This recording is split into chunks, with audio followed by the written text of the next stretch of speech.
there's two components to this. What tends to lead to wealth? Planning and diligence. A lot of people have one, but not the other. Most people, we're not just going to be sitting around one day and boom, there's $1 million in our mailbox. It takes hard work. It takes diligence. The Proverbs and the entire Bible creates this beautiful tension between some of these principles about how it's wise to save and prepare for the future and to be diligent with your finances. But if that's what your life is about, then you're a fool. Yeah. Okay, I'll go to my next verse. Proverbs 21:20, just a few verses later in Proverbs 21. There is treasure to be desired and oil in the dwelling of the wise, but a foolish man spendeth it up. About 3 years ago, I was driving on I-10 heading east from Pensacola and just making that turn south onto I-75. So if you've driven in Florida before, maybe you know what where I'm talking about. It's a stretch of highway. There's actually not a whole lot going on along I-10 and even a little bit on I-75, kind of northern, more north in Florida. Car was starting to act up a little bit. So this is strange. Let's get off the next exit. Sure enough, as I'm getting off the exit, my car is kind of sputtering until I make it into the gas station. Thankfully, I made it to the gas station. Car wouldn't go anywhere. Get it towed, take it to the mechanic.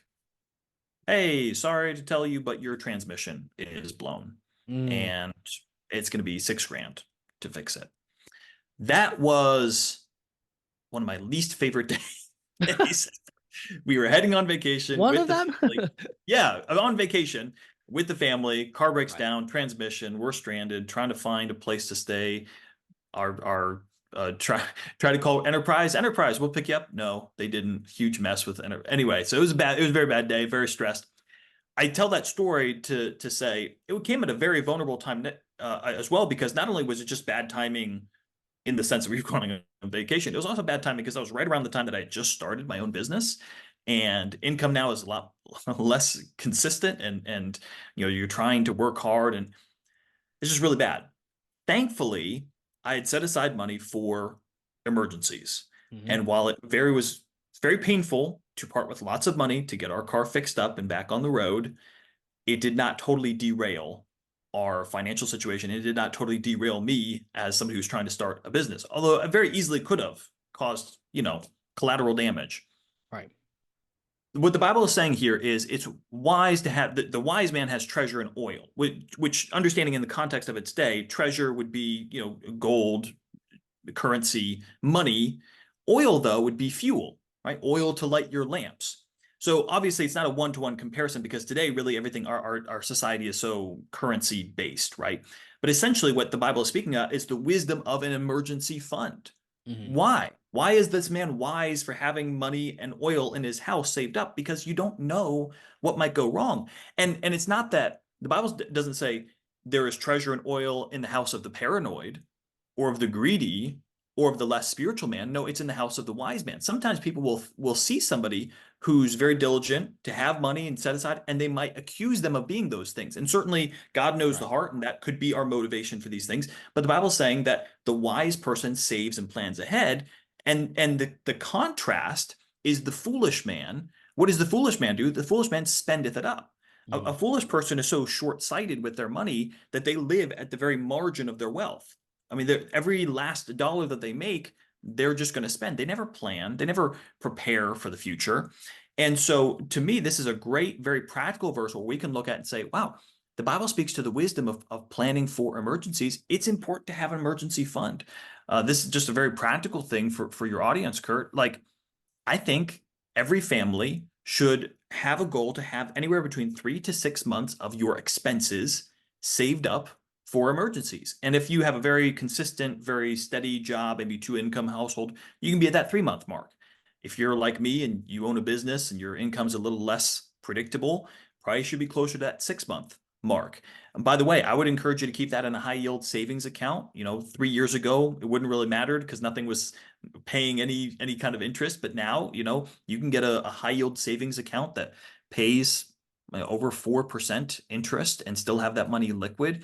It's a very simple, easy thing that you can do, but a very important thing because, again, you just never know what might go wrong. And the Bible speaks to the wisdom of being prepared. By the way, Financial Pathways has an incredible Facebook page. He posts just all these different graphs and all these different things that have really helped me. I think he posted a while back about how every 10 years, um, a person hits a financial situation. Um, what was it, like a $10,000 financial situation once a decade? Yeah, Um, I don't think I posted that. I'd be interested to see that statistic. You probably saw it somewhere else.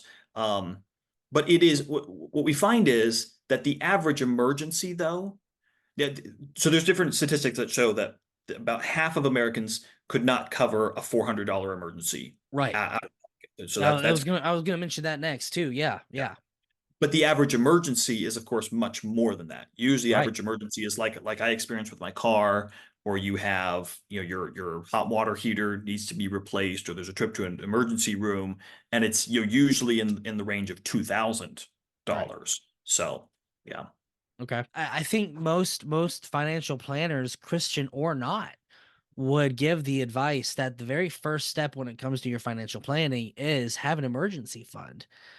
Again, it amazes me that the Bible says this stuff very clearly. Just it's so relevant and so practical. Setting up an emergency fund, I like that's good, wonderful.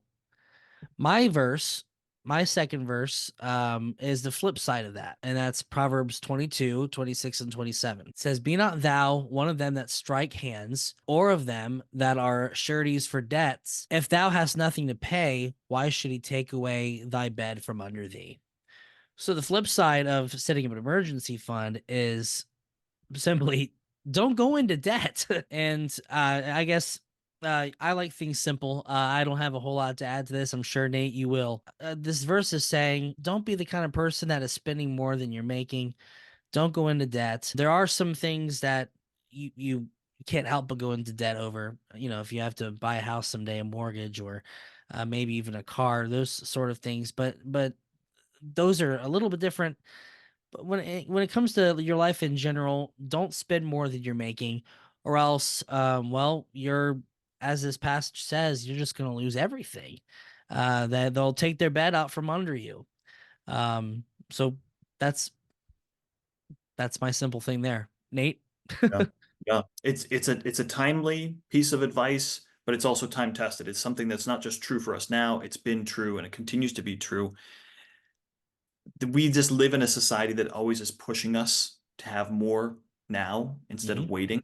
The Bible does not say that debt is a sin, but it does teach that it is a burden and it is something to be avoided whenever possible. I mean, God Right. gave the Israelites rules and ways. You read the Old Testament, he gave them an apparatus by which to be able to borrow within their society and how it was to be done, and interest to be charged and those types of things. So it is a good thing. Sometimes it is good to get a mortgage or to get a business loan, it's not necessarily a bad thing, but that's And I why appreciate you saying that, by the way. Debt is not a sin. That.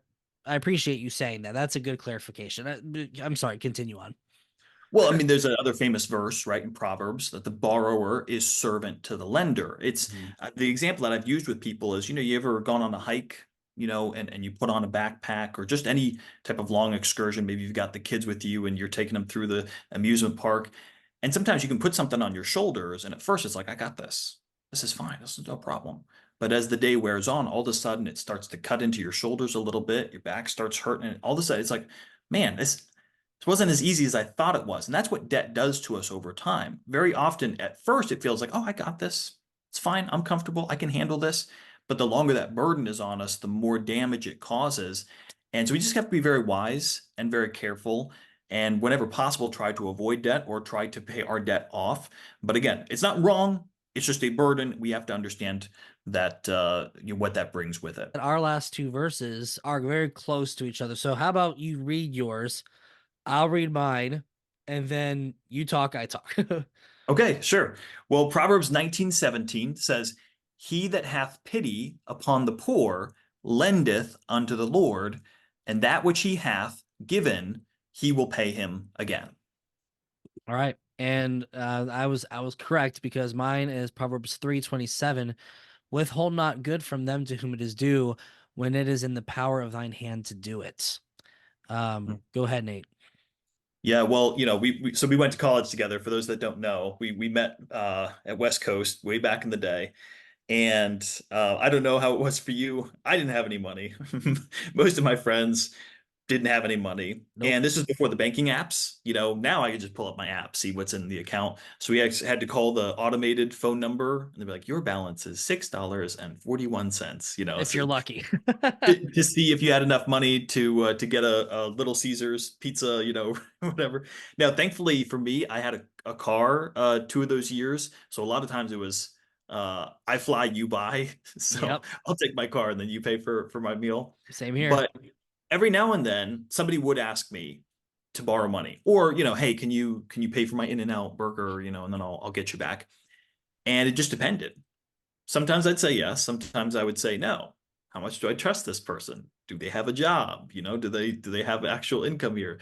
Can I expect for them to pay me back? And really what Proverbs 19:17 is saying, when you give to the poor, when you exercise generosity to those in need, it's like lending money to God, which is such an amazing concept. You imagine God saying, "Hey, can you spare a few bucks for me?" Do you think God is going to pay you back?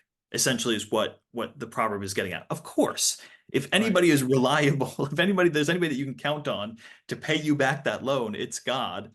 And then it also really echoes Matthew 25. You remember that passage where Jesus is speaking to his followers, and he says, uh, when I was When I poor, was hungry, you fed when me, I was and hungry, you fed me. When I right. was thirsty, you gave me water to drink.